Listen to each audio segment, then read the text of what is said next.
Okay, this is Orlando Wilson. What I want to talk about in this video is something that a lot of people, I'm sure, outside of the firearms business would find concerning. And that's people that's on medication, mind-altering medication, and with mental health issues, being in the firearms business, teaching firearms courses, having firearms, etc.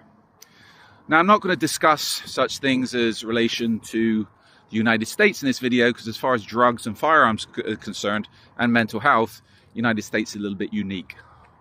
So, focusing on the real world, the world outside of the United States. I had somebody contact me recently and asking, they want firearms training, etc. And they forwarded me over some details of somebody else, a European firearms trainer. And this person was concerned because a friend of a friend apparently wanted to train with them, but they were concerned that this person's always harping on about their mental health. They have post-traumatic stress disorder, etc., etc.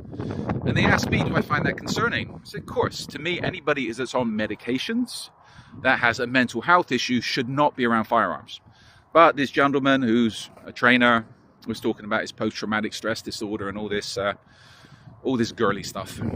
Anyway, people need to realize, and I heard, and from what I understand, there was a British trainer in a Central European country, and he needed to leave that Central European country because he was complaining too much about his mental health, and there was a mental health issue, and he got barred from all the ranges.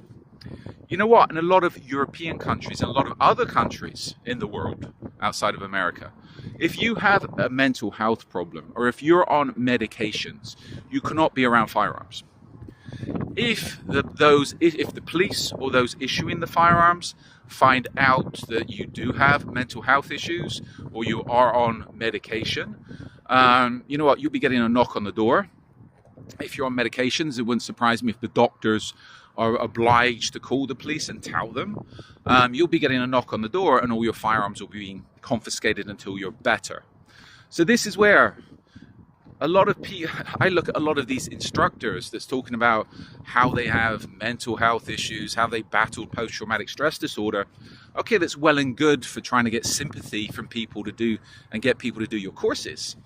But again, in a lot of places, if the licensing bodies see that type of content, you're not going to be allowed to have firearms in the first place. As I said, the rest of the world's a little bit different than the United States, etc., etc. So, you know what? If you have mental health issues, if you're on medications, be a responsible adult and stay away from firearms.